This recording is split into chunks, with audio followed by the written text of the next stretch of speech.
G'day YouTube, it's Steve from Vintage Restorations Australia here. Today I'm going to do a bit of a walk around assessment of the Land Rover, have a look what we've got, what we haven't got, do a brief assessment of the condition so we can come up with some kind of idea of what we're working with.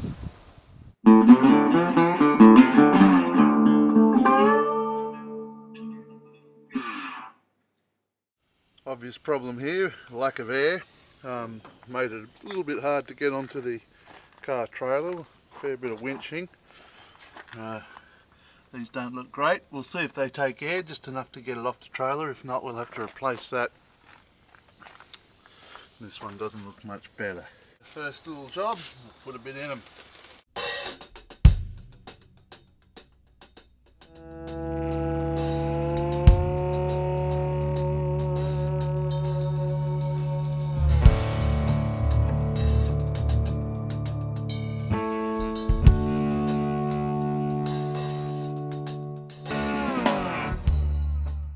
Do a quick walk around the truck. All seems pretty complete. All the panels are there. There's a few dings and bingles and things.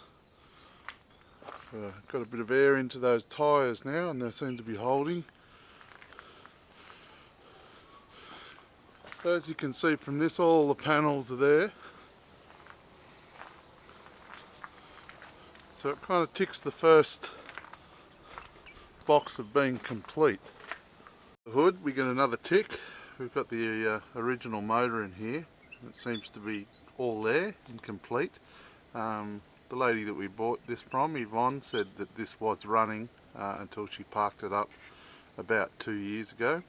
So today we're going to have a bit of a look at this and see if we can get it going, see if we can get it to start up. As my mate D-Man says, it's covered in oil so it won't be rusty. That's a good thing. The front end here, everything's in place, the badges, the grille, lights, all that stuff. Even the glass looks pretty good with no cracks in the windscreen. And the roof is not in bad nick, although I might consider putting a little short cab roof on this because I've got one.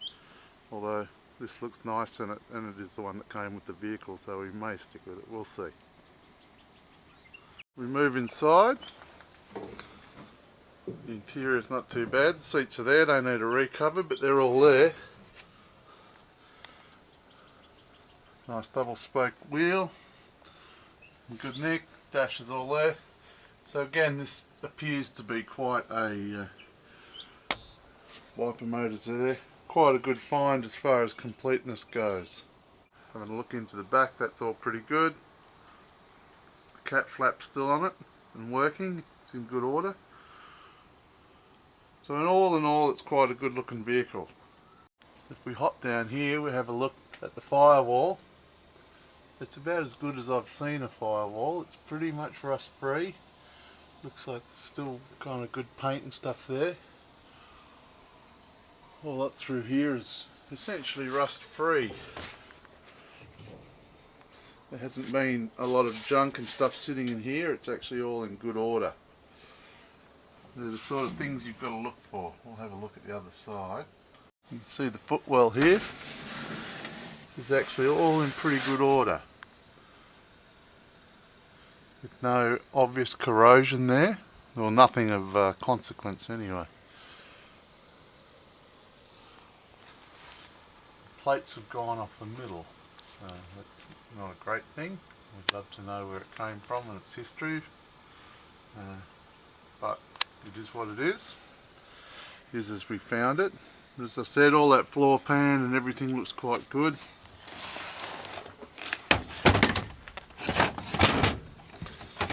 Inspection reveals a few treasures.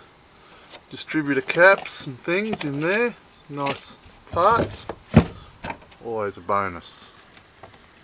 These little details all make a difference when you're going to do a restoration.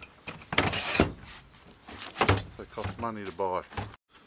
Here in the window tops we have a little bit of corrosion there. I don't think it's too bad, it's not structural or anything, it's the sort of thing that will clean up.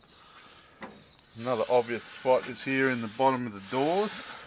You can see a little bit of surface corrosion there, but essentially it's not too bad.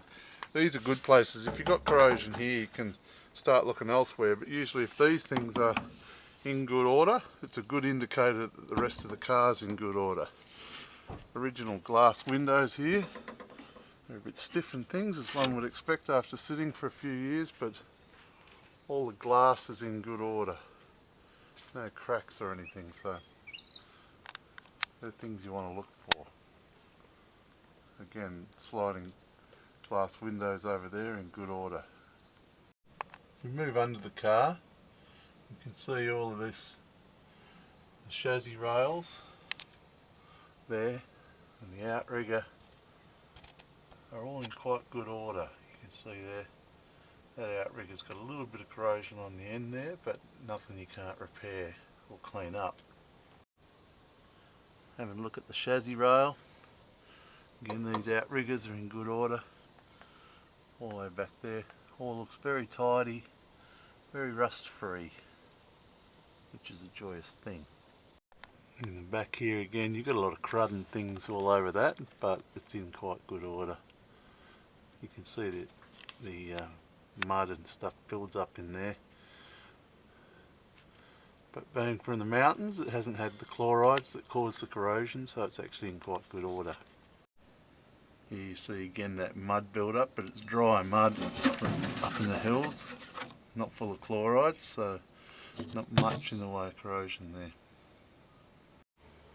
On the other side here it's a bit dark, so I hope you can see, but again it's all in good sort of stable condition.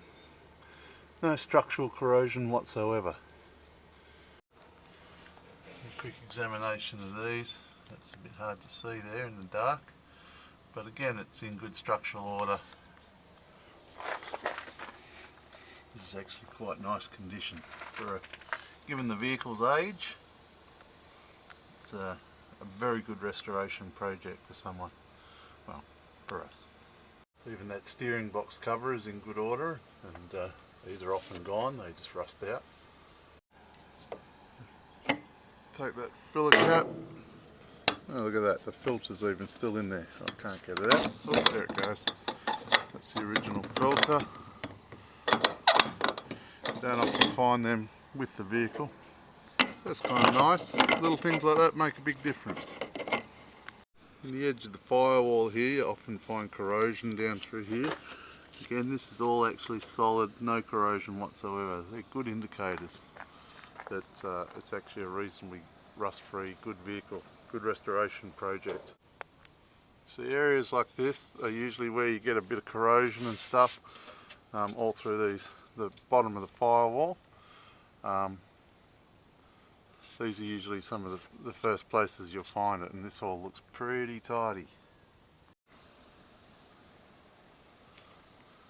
So again, that's all pretty good, rust free. All the galvanising on the screen and the door tops appears to be quite good, so that just kind of basically needs a clean up. Here you can see the obvious repaint, the green underneath there. There's a couple of different shades. If you move up here to the door tops, you can see there's about a couple of different layers of green. Not easy being green, as you can tell from this. But this is all really nice patina, you know. We can have a look at removing this top layer and maintaining these earlier finishes, or this earlier finish. We'll have a look at doing that at some point. You see here a few different colours of green coming through. We can actually remove this paint and keep that paint. We just have to test a few what we call Keck solutions, and we'll find a solvent that'll dissolve this but won't dissolve that, and then we'll be able to remove the overlayers of paint until we get back to the original. That's part of my old conservation training coming to the fore. So that's it for today, YouTubers. Hope you enjoyed that, or at least got something out of it that you can use in your own restoration. In my next video, we'll be getting it off the trailer, giving it a bit of a clean, and then seeing if we can get the engine started after so many years of sitting around. See you then.